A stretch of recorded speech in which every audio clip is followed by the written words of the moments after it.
Niya nasad ko, mga amiga, mga amigo. Ako nasad kamong dalitan sa akong mga balak, sa espiritu, sa kamatuoran.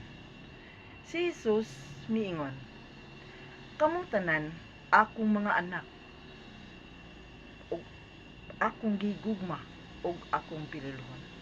Ug tungod kaninyo, ang tanang butang akong pagabuhaton.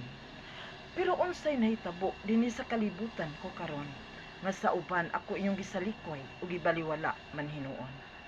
Mga anak, ang tanan kong mga butang tan-awa sa inyong palibot.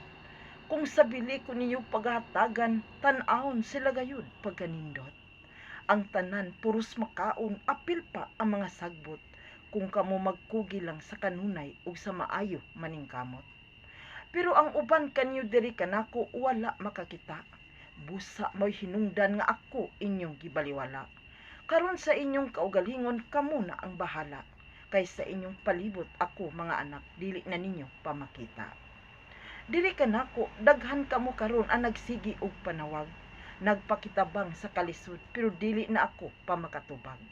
Kay diri kanako og kaninyo dunay dako nga nakababag tungod sa ako makasuguan kay inyo man nga gisupak. Diri kanako daghan kamo karon ang nagsigi og sangpit pero dili na ako pamakadungog.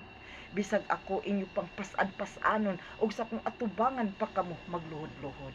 Kay daghan na kinyo karon sama sa nga buta ug nangalibog tungod sa ako makasuguan kay inyo man nga gilimod.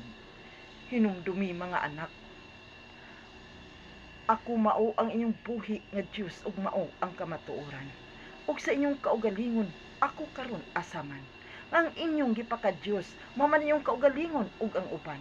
Nganong dili man ako, nganong tungod kaninyo sa krus ko man kamo gipakamatyan. Mao kini ang tingog sa espiritu sa kamatuoran. Hi, hello!